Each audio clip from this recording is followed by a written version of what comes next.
नमो बुद्धा दोस्तों। हाजिर हूं आपके सामने एक नए हैरत अंगेज खुलासे के साथ और मनुवादी इतिहासकारों के द्वारा तोड़ मरोड़ कर पेश किए गए बौद्ध धर्म के इतिहास का पर्दाफाश करेंगे। दोस्तों, आज हम देखेंगे कि नालंदा विहार और विश्वविद्यालय का असली इतिहास क्या है और इसको किसने जलाया, खिलजी ने या किसी और ने जो बौद्ध धर्म को नष्ट करना चाहते थे। तो वीडियो शुरू करने से पहले आपको बता दें कि जानकारी कहां से ली गई है। मैं उन पुस्तकों के नाम आपको बता देता हूं, आप इनको खरीद के पढ़ सकते हैं।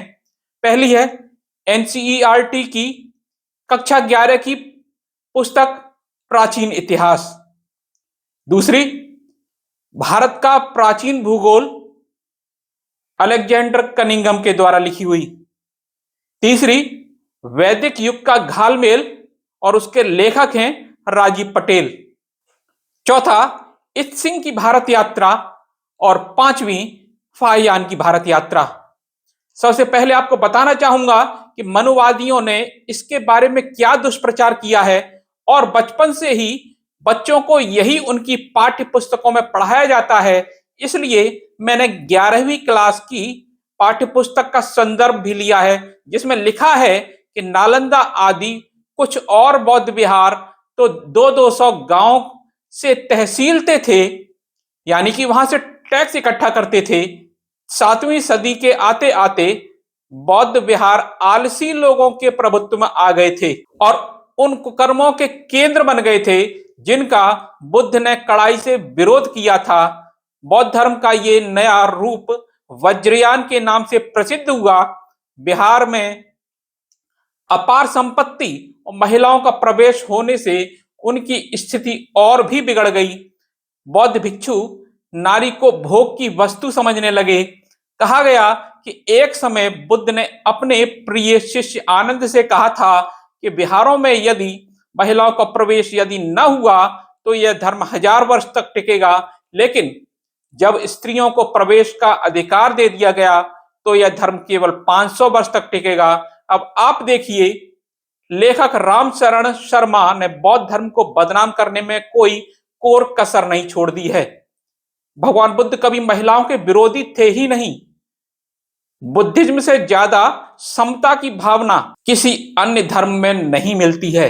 आप आज के इतिहास को सोशल मीडिया पर देखते हैं, किताबों में पढ़ते हैं, ब्राह्मण धर्म की मूर्तियों के ऊपर बुद्ध पाए जाते हैं और नीचे वज्रयान के बोधिसत्व होते हैं। लेकिन यहां कहता है लेखक कि वज्रयानियों ने हिंदू देवी देवता के ऊपर बुद्ध को दिखाकर उनको अपमानित किया है। इस प्रकार लेखक ने अपनी पूरी भड़ास निकाली है और यहीं से अंधभक्त पढ़कर डिबेट करने निकल पड़ते हैं और चैलेंज करते हैं। और व्हाट्सएप यूनिवर्सिटी में इसी तरह के प्रचार प्रसार देखने में आते हैं और चलते रहते हैं। अब हम पीछे चलते हैं और देखते हैं चीनी यात्री इत सिंह ने नालंदा में जाकर क्या देखा था। चीनी यात्री लिखता है अपने यात्रा वृतांत में, नालंदा विहार में भिक्षुओं की संख्या बहुत बड़ी है और 3 सहस्त्र से अधिक है।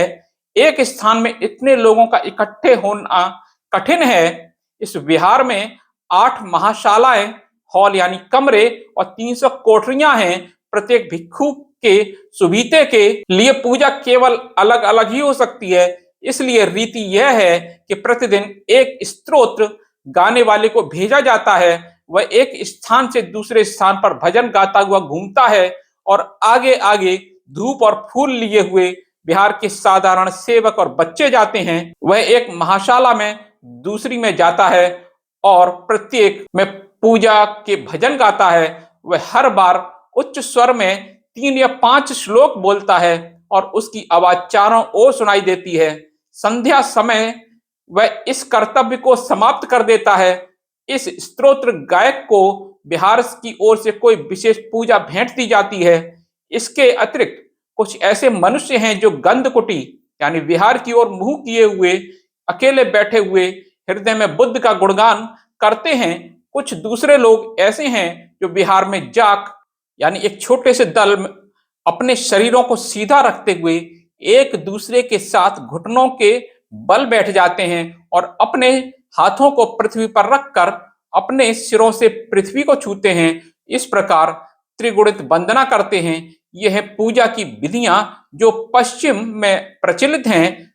बूढ़े और दुर्बल भिक्षुओं को पूजा करते समय छोटी छोटी चटाइयां का उपयोग करने की आज्ञा है। यद्यपि चीन में बुद्ध की प्रशंसा के भजन चिरकाल से विद्यमान हैं, परंतु व्यावहारिक प्रयोजन के लिए उनके उपयोग की रीति भारत मूलार्थतः ब्रह्मराष्ट्र में प्रचलित रीति से कुछ भिन्न है।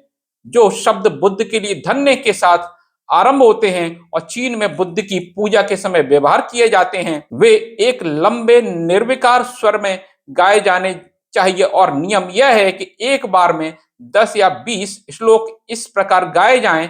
इसके अतिरिक्त हे तथागत के साथ आरंभ होने वाली गाथा की ऐसी गाथाएं वास्तव में बुद्ध की प्रशंसा के गीत हैं। आगे सिंह लिखता है, इसके अतिरिक्त भारत के बड़े बड़े विहारों में जल घड़ियां बहुत बरती जाती हैं और इन्हें देखते रहने के लिए कुछ लड़के अनेक पीढ़ियों के राजाओं के दिए दान होते हैं ताकि भिक्षुओं को बताते रहें इतने बजे हैं। वर्षावास के पहले प्रत्येक सदस्य को कमरे दे दिए जाते हैं। स्थविरों को सबसे अच्छे कमरे दिए जाते हैं और फिर क्रम से सबसे छोटों को। नालंदा बिहार में इस समय ऐसे ही नियमों के अनुसार कार्य होता है। भिक्षुओं की एक बड़ी सभा प्रतिवर्ष कमरे देती है। जगत बंद यानी बुद्ध ने स्वयं हमें इस बात की शिक्षा दी है और यह बड़ी हितकर है। एक तो यह मनुष्य के स्वार्थ पर संकल्प को दूर करती है, दूसरे भिक्षुओं के लिए कमरे उचित रूप से सुरक्षित रहते हैं। यह अत्यंत उचित है कि प्रव्रजित इस प्रकार कर्म करें। भर्तहरि का नाम आपने सुना होगा। उसको ब्राह्मण धर्म के लोग अपना बताते हैं, लेकिन यहां इत्सिंग बताते हैं भर्तहरि के बारे में। भर्तहरि जिसने स्वयं पतंजलि के महाभाष्य पर टीका की। पतंजलि को वस्तुतः चूर्णिकार कहता है। भर्तहरि की मृत्यु जो विद्या मात्र संप्रदाय का एक बौद्ध था। क्लियर हो गया? भर्तहरि एक बौद्ध था और उसने जब पतंजलि के महाभाष्य की टीका की तो निश्चित तौर पर पतंजलि भी एक बौद्ध भिक्षु ही था। यहां इत्सिंग ने क्लियर कर दिया है। इत्सिंग के कथनानुसार कोई 651 से 652 में हुई इनके समकालीनों में धर्मपाल का उल्लेख है और धर्मपाल उस शीलभद्र का उपाध्याय जान पड़ता है। अब यहां पे ये और क्लियर करता चलूं, उपाध्याय कौन थे? उपाध्याय आज दूसरे ही लोग लिखते हैं, लेकिन उस समय जो महाविहार नालंदा में बच्चे शिक्षा लेने के लिए जाते थे, तो गेट पर ही उनसे एंट्रेंस टेस्ट लेते थे। जैसे आज एंट्रेंस टेस्ट होता है, उस समय उनकी जो परीक्षा लेते थे, गेट पर जो विद्वान हो बैठते थे परीक्षा लेने के लिए, उनको उपाध्याय कहा जाता था। जिसने सन 635 में नालंद में हुइनसांग का स्वागत किया। भर्तहरि के अन्य ग्रंथ जिनका इत्सिंग ने उल्लेख किया है वह वाक्यपदीय और पेयिना हैं। तो दोस्तों क्लियर हो गया कि भर्तहरि ब्राह्मण नहीं बौद्ध भिक्षु था और पतंजलि भी बौद्ध भिक्षु ही था। आगे इत्सिंग बताते हैं, 5वें मास में इधर उधर साथी पाते हुए मैं फिर पश्चिम की ओर चल पड़ा। तब मैं नालंद बिहार और वज्रासन को गया और इस प्रकार अंत को मैंने सभी तीर्थों को दर्शन किए। तब मैं उसी मार्ग से वापस मुड़कर श्री भोज पहुंच गया। उसके विषय में कहा जा सकता है कि यह एक विस्तृत सुचरित और बुद्धिमान उपाध्याय था जिसने ब्रह्मचर्य को पूर्ण और पुरुषदम्य सारथी बुद्ध की सच्ची शिक्षा का अधिकार प्राप्त किया था। पश्चिम में इस समय रहने वाले सबसे विख्यात आचार्य ये हैं। ज्ञानचंद्र जो धर्म का एक गुरु है, मगध में तिलड़ बिहार में रहता था।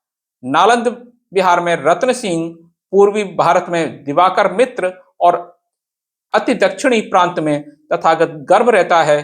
दक्षिणी सागर के श्रीभोज में शाक्य कीर्ति निवास करता है, जिसने शिक्षा प्राप्ति के लिए भारत के 5 देशों की यात्रा की थी और इस समय श्रीभोज सुमात्रा में है। तो अभी हमने बात की इत्सिंग ने क्या देखा। अब आगे दूसरा महत्वपूर्ण सबूत फाहियान ने क्या देखा। दोस्तों फाहियान की बात करते हैं। सारिपुत्त का परिनिर्वाण भगवान बुद्ध के जीवन काल में हो चुका था। ये फाहियान लिख रहे हैं अपने यात्रा वृतांत में। कहते हैं जब भगवान बुद्ध से सारिपुत्त को यह पता चला कि लोकनाथ या बुद्ध को कहा गया है, परिनिर्वाण होने को है, तो सारिपुत्त ने निवेदन किया कि मैं यह घटना अपनी आंखों से न देखूं। यह बात उसने भगवान बुद्ध से 3 बार कही और भगवान बुद्ध की सहमति लेकर उनकी 100 बार परिक्रमा और 3 बार उनके चरण कमलों पर अपना मस्तक धर राजगृह की ओर परिनिर्वाण प्राप्त करने के लिए चला। नालंदा में अपने घर पहुंचने पर उसे परिनिर्वाण प्राप्त हुआ। सारिपुत्त का जन्म स्थान उपतिश्य नामक ग्राम पाली ग्रंथों में लिखा है। मुमकिन है कि नाल उसके पास ही का कोई ग्राम रहा हो, अथवा नाल ग्राम ही उपतिश्य ग्राम हो, अथवा नाल उस ग्राम हो जहां सारिपुत्र और मोगदल्यायन अपने आचार्य के पास विद्यायन करते रहे हों। नाल ग्राम को फाहियान के गिरियक व इंद्रशील पर्वत के दक्षिण पश्चिम में 1 योजन पर लिखा है और सुएनच्वांग ने भगवान बुद्ध के बोधि वृक्ष से 7 योजन पर, लंका वालों ने पाली ग्रंथ में बोध गया से नालंदा 1 योजन पर लिखा है। हालांकि इन सभी पर विचार करते हुए नालंदा के स्थान को निश्चय करने में बड़ी कठिनाई होती है। फिर भी नालंदा का ठीक पता बहुत दिन हुए जनरल कनिंघम साहब ने पक्का कर दिया। उसका खंडहर बड़गांव नालंदा नामक स्थान के पास वर्तमान में है। यह 2600 फुट लंबाई और 400 फुट चौड़ाई में है। पूर्व काल में वहां एक महाविहार यानी विश्वविद्यालय था, जहां देश देशांतर के विद्यार्थी विद्या अध्ययन के लिए आते थे।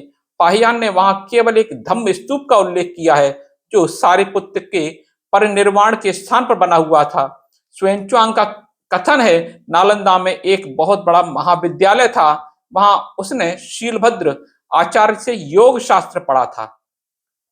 योग शास्त्र महाविहार में यानी नालंदा में पढ़ाया जाता था, यानी कि ये बौद्धों की विरासत है योग।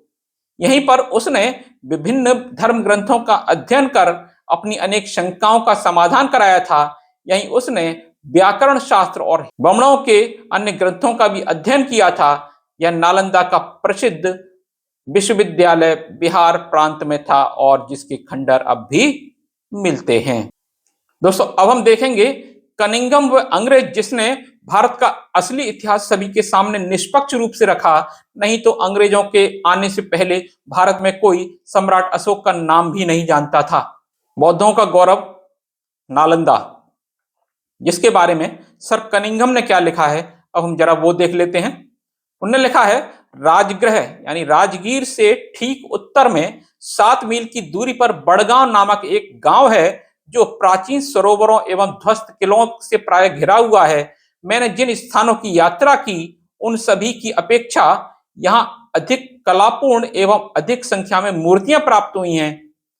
बड़गांव के अवशेषों की अधिकता को देखकर यहाँ डॉक्टर बुचनान को विश्वास हो गया था यह किसी राजा का निवास स्थान रहा होगा, और बिहार के एक जैन भिक्षु ने उसे सूचित किया कि यह राजा श्रेणिक एवं उसके उत्तराधिकारियों का निवास स्थान था।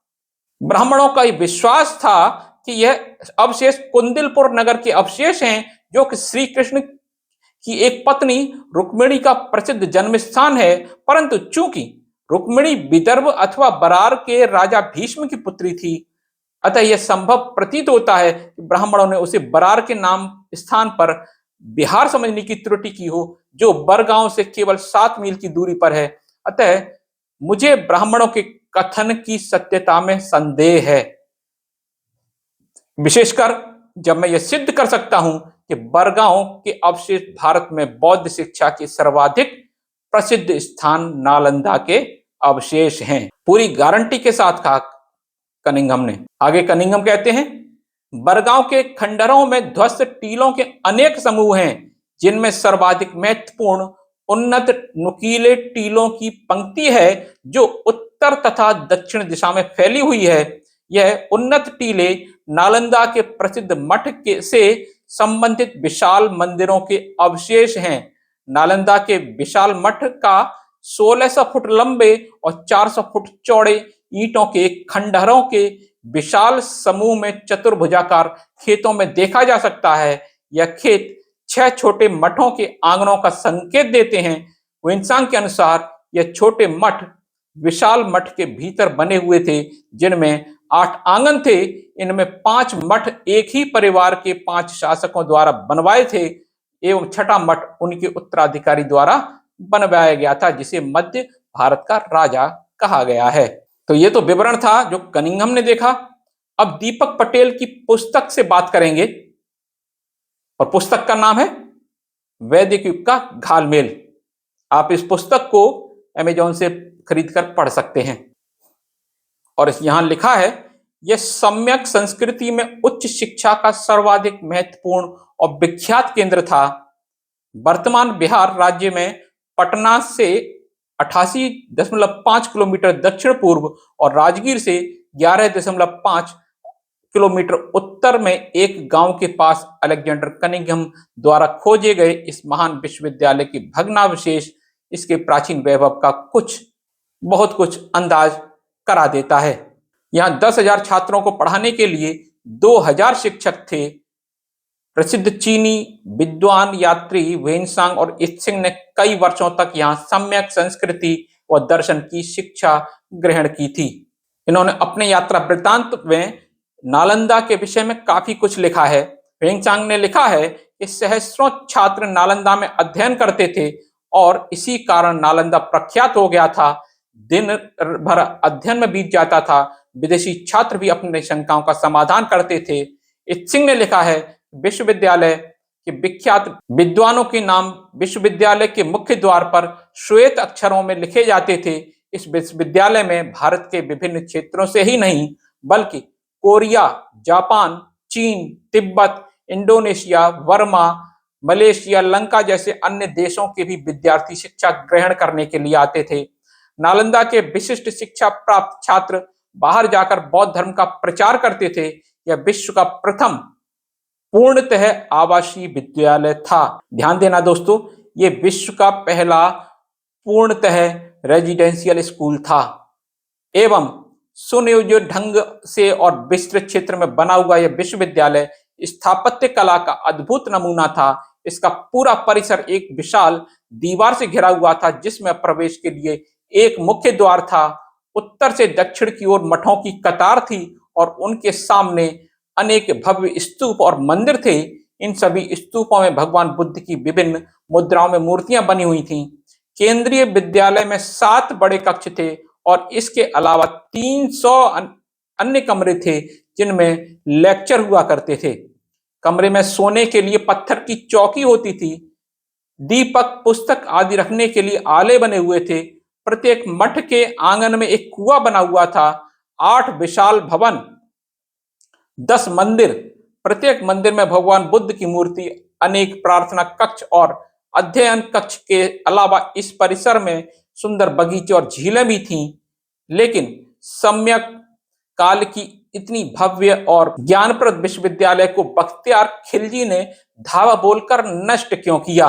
उस तुर्की को इस सम्यक ज्ञान स्थली से क्या नफा नुकसान था? बख्तियार खिलजी तुर्क से चलकर दिल्ली आता है, तत्पश्चात वह नालंदा आता है, तो इसका विरोध करने सेन वंश का कोई शासक प्रशासक क्यों नहीं आया? तुर्की से नालंदा कोई सटा हुआ क्षेत्र नहीं था। उसके बीच में कई छोटे छोटे राजपूत रजवाड़ों का राज्य था। उन सबों को तो विरोध करना चाहिए था। बख्तियार खिलजी मूल रूप से वर्तमान के दक्षिणी अफगानिस्तान की एक तुर्की जनजाति खलाज के परिवार में जन्मा था। भला एक परदेशी को नालंदा बिहार जलाने में रुचि क्यों हो सकती थी? उन तुर्क लुटेरों को तो सिर्फ धन लूटने में रुचि रहती थी। दरअसल बात यह है कि स्थानीय शासक और उसके जमींदार और चमचे जो सम्यक बौद्ध परंपरा के विरुद्ध थे, उन लोगों ने बख्तियार खिलजी को नालंदा महाविहार पर आक्रमण करने और जलाने और हजारों शांतिप्रिय बौद्ध भिक्षुओं की हत्या करने के लिए प्रेरित किया था। बौद्ध पुस्तकों को जलाने से उसे कोई फायदा नहीं था। फायदा सिर्फ वहां के ब्राह्मणी परंपरा के शासक और अनुयायियों को था। आज के बिहार और बंगाल वाले भाग पर 12वीं शताब्दी के मध्य तक पाल वंश के अंतिम शासक गोविंदपाल की सत्ता थी। इसके तुरंत बाद से इस क्षेत्र की सत्ता सेन वंश के गोविंदपाल को पराजित करते हुए अपने कब्जे में ले लिया था। सेन वंश ब्राह्मण जाति का शासक था। उसने अपने कार्यकाल में ब्राह्मणी मान्यता के अनुसार सबसे ज्यादा मंदिर बनवाने या पूर्व की खड़ी बौद्ध मठ को ब्राह्मणी मत अनुसार रूपांतरित करवाने का काम किया था। अब आप स्वयं सोचें कि उस समय नालंदा क्षेत्र का शासक लक्ष्मण सेन ब्राह्मणी वंश का था। महाविहार 6 माह तक जलता रहा, लेकिन उसे बुझाने का प्रयास नहीं किया। बौद्ध भिक्षु तो मार ही दिए गए थे। स्थानीय जमींदार और राजा द्वारा आग बुझाने से लेकर आचार्य प्राचार्य या बौद्ध भिक्षु को बचाने के प्रयास की चर्चा कहीं नहीं मिलती है। अतः अब आप लोग स्पष्ट हो गए होंगे कि महाविहार को क्यों जलाया गया था। अब इस सेन वंश के कार्यकाल में कोई विश्वविद्यालय ज्ञान स्थली को तोड़ने विदेश से आता है या उसे बुलाया जाता है, इसके बारे में अब ज्यादा कहने की आवश्यकता नहीं है। वैसे तबकात ए नासिरी पुस्तक के लेखक मिन्हाज उस सिराज लिखते हैं कि बख्तियार खिलजी को एक जानलेवा बीमारी हो गई थी। उसकी बीमारी को ठीक करने का दावा एक ब्राह्मण वैद्य ने किया और शर्त के रूप में महाविहार को जलाने की मांग रखी थी। जब उसकी दवाई से बख्तियार ठीक हो गया तो शर्त पूरी करने के लिए बख्तियार खिलजी ने महाविहार को जला दिया। ये तो हो गई प्रमाणिक बातों की चर्चा, लेकिन इसी नालंदा महाविहार पर निश्चित एजेंडा के तहत लेखन करने वाले कई भारतीय इतिहासकार विश्व प्रसिद्ध नालंदा विश्वविद्यालय में आग लगाने के पीछे का जो कारण बताते हैं, उन लोगों के अनुसार एक बार बख्तियार खिलजी बहुत ज्यादा बीमार पड़ गया और हकीमों ने इसकी काफी चिकित्सा की, लेकिन कोई लाभ नहीं हुआ। तब खिलजी को नालंदा विहार के आयुर्वेद शाखा के प्रधान राहुल श्रीभद्र जी ने इलाज कराने की सलाह दी गई, लेकिन बख्तियार ने इलाज से यह पहले शर्त रख दी कि वह किसी भारतीय दवा का उपयोग नहीं करेगा और अगर वह स्वस्थ नहीं हुआ तो प्रधान वैद्य को मौत की नींद सुला देगा। रात भर आचार्य इस बारे में सोचते रह गए और प्रातः काल में उसके पास कुरान लेकर गए और कहा, कुरान के इतने पन्ने रोज पढ़िए, ठीक हो जाएंगे। वैद्यराज राहुल श्रीभद्र ने कुरान के कुछ पृष्ठों के किनारों पर एक औषधि का लेप लगा दिया था। वह थूक के साथ केवल 10-20 पृष्ठ चाट गया और स्वस्थ हो गया, लेकिन खिलजी का घटियापन उबाल मारने लगा और अपने ठीक होने की खुशी छोड़ उसे जलन हुई कि उसके हकीमों से इन भारतीय चिकित्सकों का ज्ञान महान क्यों है। जिसके बाद इस धर्मांध मुस्लिम शासक ने बौद्ध धर्म और आयुर्वेद का एहसान मानने के बदले सन 1199 में नालंदा विश्वविद्यालय में ही आग लगवा दी। यहाँ यह निश्चित एजेंडा के तहत लेखन करने वाले लेखक और उस मत के वाहक लोग यह बता दें कि नालंदा विश्वविद्यालय को जलाने की तो कहानी आप लोगों ने बना दी, लेकिन उसी नालंदा जिला में नालंदा विश्वविद्यालय से ठीक बगल में 2 और विश्वविद्यालय थे, जिनका नाम उदवंतपुरी और तेल्हाड़ा विश्वविद्यालय था, जिसे आप देख रहे हैं। उस विश्वविद्यालय को कौन और क्यों जलाया, इस पर भी तो कोई कहानी सुनाते। उसी प्रकार इसी बिहार राज्य के भागलपुर जिला में विक्रमशिला विश्वविद्यालय था। उस विद्यालय को कौन और क्यों जलाया, इस पर कोई कहानी सोचे हो या नहीं। सिर्फ एक विश्वविद्यालय नालंदा को जलाने की कहानी तो बना दी, लेकिन भारत में ऐसे और भी कई विश्वविद्यालय थे जहां भगवान बुद्ध के मार्ग की शिक्षा दी जाती थी। उन सारे विश्वविद्यालयों को नष्ट करने कौन मुस्लिम आक्रांता भारत आए थे। इसके लिए तुम कलम कसाईयों को मोटी कहानी की जगह एक लंबा धारावाहिक बनाना पड़ेगा। क्यों, सही कहा ना। नालंदा विश्वविद्यालय जल गया। उस विश्वविद्यालय में रहा गुप्त काल या मौर्य काल का सभी लिखित अलिखित साक्ष्य खत्म हो गया, लेकिन बात यहीं तक खत्म नहीं होती। उस साजिश में जिस सेन वंश का हाथ था, वर्तमान में उसके वंशज खंडहर में बचे हुए भूभाग के से प्राप्त असंख्य साक्ष्य को भी नष्ट करने में लगे हैं। इन सब साजिशों के साथ साथ सेन वंश के वंशजों द्वारा मुख्य खंडहर की 4 दीवारी वाले क्षेत्र मनुवादी न्यायालय और मनुवादी पदाधिकारियों के से लिखित आदेश लेते हुए खंडहर के कुछ भूखंडों पर कब्जा कर लिया गया है, जिस पर अस्थायी निर्माण द्वारा उस मंदिर का निर्माण कर दिया गया है। उस नवनिर्मित मंदिर में वैदिक कर्मकांडियों द्वारा भैरवनाथ उर्फ तेलिया बाबा के नाम से मूर्ति स्थापित की गई है, वह मूर्ति भगवान बुद्ध की है। इस मूर्ति को आप देख रहे हैं। नालंदा खंडहर से प्राप्त बहुत सी मूर्तियों को सामने बने हुए नालंदा संग्रहालय में सुरक्षित रखा गया है, जिसे आज कोई भी देख समझ सकता है। तो दोस्तों, आज हमने मैनिपुलेटेड इतिहास का पर्दाफाश किया, असली इतिहास आपके सामने रखा, और जो विदेशी यात्री जिनके द्वारा हमें अपना इतिहास जानने को मिला, भारत का बुद्ध का असली इतिहास जानने को मिला, उनके ग्रंथों को जो नालंदा के बारे में लिखा था वो हमने आपको बताया। कैसा लगा वीडियो आपको, ये कमेंट करके बताना चाहिए। अगर अच्छा लगा हो तो लाइक और शेयर करें, और अगर इसी प्रकार के वीडियो और देखना चाहते हैं तो चैनल को सब्सक्राइब करना ना भूलें।